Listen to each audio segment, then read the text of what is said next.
মোৰ হেৰিটো আছে নে নাই আমাৰ লাইফটো আছে মোৰ লাইফটো লগাই দিয়ে মই কথাখিনি কম কিন্তু আন কাৰ্ড দেখাব আন কাৰ্ড দেখাবতো মোৰ লাইফটো লগাই দিয়ে চলি আছে মোৰ লাইফ চলি আছে একদম আন কাৰ্ড দেখাব হ'ব কেৱল আন কাৰ্ড দেখাবৰ কাৰণে সাহস থাকিব লাগিব আজি সাহসটো চাওক বিজেপিৰ নেতা মন্ত্ৰীৰ প্ৰতিটো বাতৰি আন কাটেই যায় মই এটা সাহসটো চাম আপোনালোকৰ আছে নে নাই NKTV প্ৰতিদিন আছে আছে প্ৰতিদিনো আছে আপোনালোকৰ নিউজটো এতিয়ালৈকে 40 বাৰ মান বজালে নাই বজাইছে 40 বাৰ এটা নিউজ 40 বাৰ বজালে এতিয়া মই আপোনালোকক মোৰ পত্নীয়ে ব্যৱসায় কৰিবৰ কাৰণে লোন লৈছে লোন কোনে লয় যাৰ লোন লোৱাৰ কেপাচিটি থাকে তেওঁ লোন লয় অসম চৰকাৰ বা ভাৰত চৰকাৰৰ এনেকুৱা বহু আঁচনি আছে যি আঁচনিত লোন ল'লে ছাবচিডি এগ্ৰিকালচাৰ ছেক্টৰত এই ছাবচিডি দিয়াটো মোটামুটি এটা পৰম্পৰা ফিচাৰী ভেটেনেৰী এগ্ৰিকালচাৰ এইবিলাকত ছাবচিডি দিয়ে যদি আদানীও লোন লয় তেতিয়া ছাবচিডি পাব আম্বানী লোন ল'লেও ছাবচিডি পাব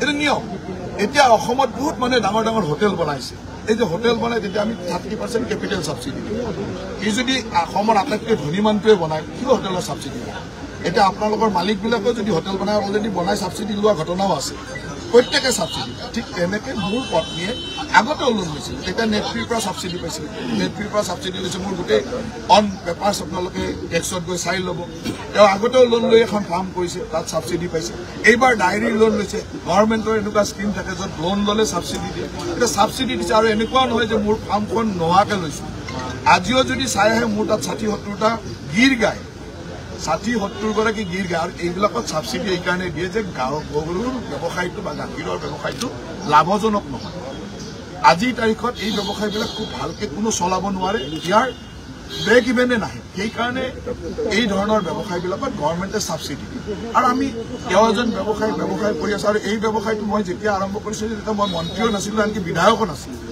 বিধায়ক নোহোৱা দিনৰ পৰা কৰা ব্যৱসায় এটা কৰি আছিলোঁ মোৰ পত্নীয়ে সেই ব্যৱসায়টো চাই আগতে ময়ো চাইছিলোঁ তেওঁ চাই আছে আৰু সেই চাই থকা ব্যৱসায়টোত এনেকুৱা ধৰণৰ লোন আগে পিছেও লৈ আছে আৰু গভৰ্ণমেণ্টত এগ্ৰিকালচাৰ ভেটেনেৰী ফিচাৰী এইবিলাক ছেক্টৰত আম্বানী লোন ল'লেও ছাবচিডি পাব আপুনি লোন ল'লেও ছাবচিডি পাব মই লোন ল'লেও ছাবচিডি ইয়াত কোনো ধৰণৰ ইৰেগুলাৰিটি বা গণ্ডগোল হোৱা নাই কোনো 2 নম্বৰী কৰা নাই ফাৰ্মখন নকৰাকৈ পইচা লোৱা নাই ফাৰ্ম এখন কৰি পইচা লৈছে গতিকে ইয়াত আৰু ক'বলগীয়া একো নাই কিন্তু আপোনালোকে ইণ্টেনশ্যনেলি নিউজটো এতিয়া প্ৰতিদিনে প্ৰায় 40 বাৰ মান বজাইছে এতিয়া মই প্ৰতিদিনক সুধিছোঁ যে আমাৰ GMBৰ CEO আছে এওঁৰ ওচৰত মোৰ ওচৰত 1000টা তথ্য আছে প্ৰতিদিনৰ মালিকে কিমান ইৰেগুলাৰিটিজ কৰি ঘৰ বনাই ৰাখিছে বিল্ডিং ল কিমান ভাইলেট কৰিছে আপুনি বজাব পাৰিব মই কৈ আছোঁ মোৰ CEO ইয়াত আছে তেওঁ গোটেই তথ্য দিব আপুনি কিমান বিল্ডিং ইৰেগুলাৰিটিজ বিল্ডিং ল ভাইলেট কৰি আপোনাৰ মালিকে বনাই ৰাখিছে দিব নেকি নিশ্চয় দিম আপুনি কেৱল বজাব নে বজাব CEO साहब অল প্ৰতিদিন কা जो है उसका बिल्डिंग का पूरा दिन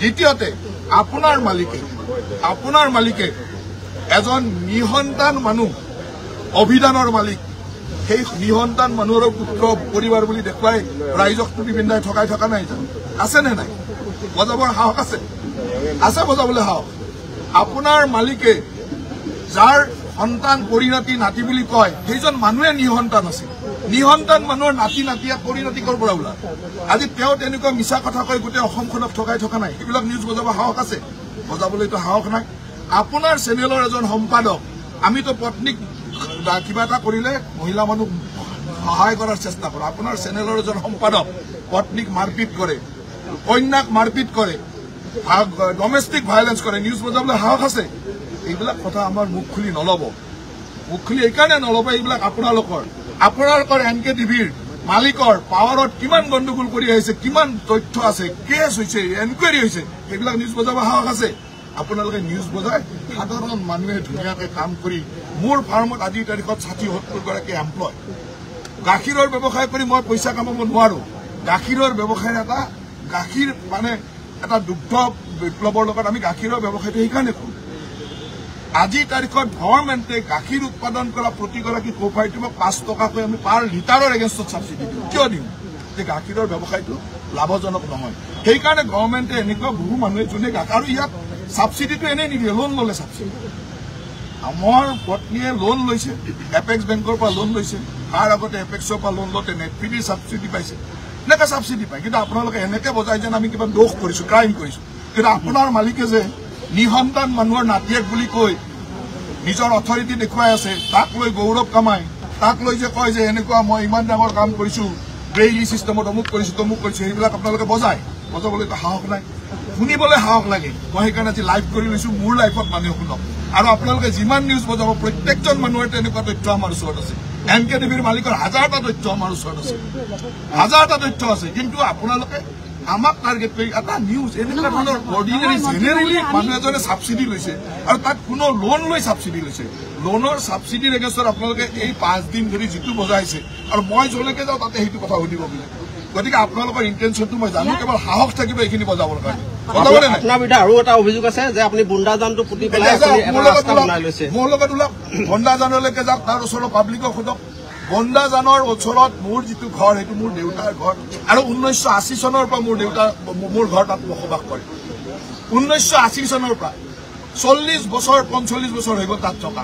আৰু সেই মোৰ ঘৰটোৰ কাষেৰে যিবিলাক মানুহ আছে, তাত বন্দাজানটোৰ প্ৰটেকশ্যনৰ কাৰণে সেই ৰাস্তাটো বনোৱা হৈছে। গৈ চাই আহক, মোৰ লগত বলক, মই গৈ দেখুৱাই দিম। আপোনালোকে গোটেই সাংবাদিক এতিয়াই যাম, বলক, যাব এতিয়া, বলক, মই দেখুৱাই দিম যে সেইটোৱে বন্দাজান এনক্ৰচ কৰিছে নে বন্দাজান প্ৰটেকশ্যন কৰিছে। তাৰ পাব্লিকক গৈ সোধক। পাব্লিকত আগতে বন্দাজানৰ পানী সেই পাব্লিকবিলাকৰ ঘৰলৈকে সোমাই গৈছে। সেই পাব্লিকে, মই যিটো তাত থাকোঁ, আৰু সেই ৰাস্তাটোৰে মই অহা যোৱাও নকৰোঁ, মোৰ ৰাস্তা বেলেগ, মোৰ ঘৰলৈকে যোৱা ৰাস্তা বেলেগ। সেই ৰাস্তাটো পাব্লিকে মোক ৰিকুৱেষ্ট কৰিছে, আৰু সেইটো বহুদিন পুৰণা ডিমাণ্ড। পাব্লিকে ৰিকুৱেষ্ট কৰিছে ইয়াতে ৰাস্তা এটা বনাই দিলে আমাৰ ঘৰলৈকে পানী নুঠিব, আৰু বন্দাজানটো এনক্ৰচটো বন্ধ হ'ব, আৰু ভৱিষ্যতলৈ এটা পাৰ্মানেণ্ট চলিউশ্যন হ'ব। সেইকাৰণে মই এটা ৰাস্তা বনাই দিছোঁ। কিন্তু আপোনালোকে এনেকুৱা বনালে, মই কৰিলোঁ বন্দাজানটো প্ৰটেকশ্যনৰ কাম, আপোনালোকে বনাই দিলে যে বন্দাজানটো মই দখল কৰিলোঁ। ইমানটোতো মিছা কথা ক'ব নাপায় নহয়। গৈ পেলাই চাই লওক, মোৰ লগত বলক, এতিয়াই যাম, বলক, সাহস আছে যদি বলক, এতিয়াই যাওক, মই দেখুৱাই দিম যে তাত মই বন্দাজানটো ক'ৰবাত দখল কৰিছোঁ নেকি। GMDৰ মানুহ আছে, GMDৰ কাগজ পত্ৰ লৈ লওক, GMDৰ প্ৰপাৰ্টিটো লৈ লওক। মন্ত্ৰী হিচাপে মই চেলেঞ্জ কৰি কৈছোঁ, আৰু আমাৰ ইমান সাহস আছে। আমি মানুহক এনেকুৱা বেয়া কাম মানুহৰ কৰা নাই, যি কৰিছো ভাল কৰিছো। বন্দাজানৰ কথাটো আহিছে, কাৰণ হৈছে বিৰোধী পাৰ্টিয়ে পলিটিকেলাইজ কৰি যেতিয়া আপোনালোকে কাম কৰিব, পলিটিকেলাইজ নহয়, মন্ত্ৰী এগৰাকীৰ বিৰুদ্ধে যেতিয়া অভিযোগ উঠে, তেতিয়া সেই কথাটো সোধাটো আমাৰ দায়িত্ব সাংবাদিক হিচাপে। সেই কথাটো সোধাটোৰ দায়িত্ব, সেই কথাটো আপোনাৰ মালিকক সুধিব পাৰিব নে নাই? আপোনাৰ মালিকক সুধিব পাৰিব। এতিয়া এই নিউজটো বজোৱাৰ পিছত আপোনাৰ মালিকে ৰাতি মদ খাই তাত আপোনালোকৰ মানুহক অসভ্য ব্যৱহাৰ কৰিব, সেইটো ভিডিঅ' ডাইৰেক্ট বজাই দিব পাৰিব। মোৰ তাত তেনেকুৱা ভিডিঅ' আছে, আপোনালোকৰ মালিকসকলে মদ খাই কৰা অভদ্ৰামী, মোৰ তাত আছে, বজাব পাৰিব। সাহস আছে? আছে নাই কওক, মোক সাহস আছে? সেইটো কথা প্ৰশ্ন সুধিছে, আপোনাৰ মালিকে কৰা বেয়া কামটো কেলে দেখুৱাওক। মই ক'লোতো মোৰ GMDৰ মানুহ আছে, তেওঁলোকক গোটেই তথ্য দিব। কালিৰ পৰা মই আপোনালোকৰ সেই বিল্ডিঙৰ ভাল কৰি ভাঙা গোটেই ঘৰবিলাক ভাঙিব যাম, পুৰা লাইভ কৰক লাইভ। মোৰ GMDৰ মানুহ যাব, তেওঁ গোটেইখিনি বস্তু লৈ তাত ঘৰ ভাঙিব যাব, যে এইটো ইৰেগুলেট হৈছে, আপোনালোকে লাইভ বজাব পাৰিব? সাহস আছে? এই কথাবিলাক আমাক নক'ব, কাৰণ আমি কোনো অসৎ কাম কৰা নাই। যদি সেইটো কামটো হৈছে চৰকাৰৰ, কাৰণ আপোনালোকে লগে লগে ক'ব যে ৰাজনৈতিক শত্ৰুতাৰে তেওঁৰ ঘৰ ভাঙিব গ'ল, ৰাজনৈতিক শত্ৰুতা, সংবাদ মাধ্যমৰ ওপৰত আক্ৰমণ, সংবাদ মাধ্যমৰ মানুহৰ ওপৰত এনেকুৱা কৰিছে। আপোনালোকে 10টা কথা ক'ব। আপোনালোকে বেলেগৰ ডমেষ্টিক ভাইলেঞ্চ দেখুৱাই থাকে, আপোনালোকৰ সম্পাদকৰ ডমেষ্টিক ভাইলেঞ্চ কিয় নেদেখুৱায়? আপোনালোকৰ সকলোৱে জানে তেওঁ পত্নীক মাৰপিট কৰে, তেওঁৰ কন্যাৰ ওপৰত মাৰপিট কৰে, তেওঁৰ ডমেষ্টিক ভাইলেঞ্চ আপোনালোকে কিয় নেদেখুৱায়? কিমানটো সাহস আছে? সেই সাহসটো ৰাখিব। ময়ো এইখিনি কথা এইকাৰণে কৈছো যে কোৱাৰ প্ৰয়োজন আছিল আপোনালোকক। আৰু মোৰ লগত বিশেষকৈ এই ধৰণৰ, মই যিহেতু আজিলৈকে কোনো বেয়া কাম কৰা নাই, কোনো অসৎ কাম কৰা নাই, কোনো চৰকাৰক ফাঁকি দিয়া নাই, সৎভাৱে যি কৰিছো সেইটো কৰিছো। গতিকে আমাৰ সৎভাৱে কথা কোৱাৰ সাহস আছে, আৰু এইখিনি কথা আপোনালোকে লাইভ আনকাট বজাই দিব। তেতিয়া আপোনালোকৰ সাহস আছে। প্ৰতিটো চেনেলক মই কৈছো আনকাট বজাই দিয়ক। মই আপোনালোকৰ সকলোৰে প্ৰতি এটা আহ্বান যে মই কোৱা কথাখিনি যদি কিবা অসত্যতা আছে, সাহসেৰে বজাই দিয়ক। মই পুৰা চেলেঞ্জ ল'ম যে অসত্যতা যদি আছে মই তাক প্ৰমাণ কৰিম। অসত্যতা যদি আছে, আপোনালোক সকলোকে মই হাত জোৰে অনুৰোধ কৰিছো যে কেতিয়াবা সমগোত্ৰীয় মানুহৰ ওপৰত বজাবলৈ বেয়া লাগে নহয়, একে মিডিয়া। গতিকে সমগোত্ৰীয় মানুহৰ ওপৰত কোনো গৰম নাৰাখাকে একেবাৰে সুন্দৰভাৱে বজাই দিবলৈ মই হাত জোৰ কৰি অনুৰোধ কৰিছো। ভালকে বজাই দিয়ক, আৰু অসমৰ ৰাইজে জানি যাওক যে মই কি কৰিছো, প্ৰতিদিনৰ মালিকে কি কৰিছে, NKTVৰ মালিকে কি কৰিছে, আৰু অন্যান্য কোনে কি কৰিছে, তথ্য আমাৰ ওচৰত ৰেডি আছে। আৰু মই with document, with proper authority লৈ মই কৈছো যে এইকেইটা মই কোৱা কথাকেইটাৰ সত্যতা মই প্ৰমাণ কৰিম, যদি আপোনালোকে বিচাৰে।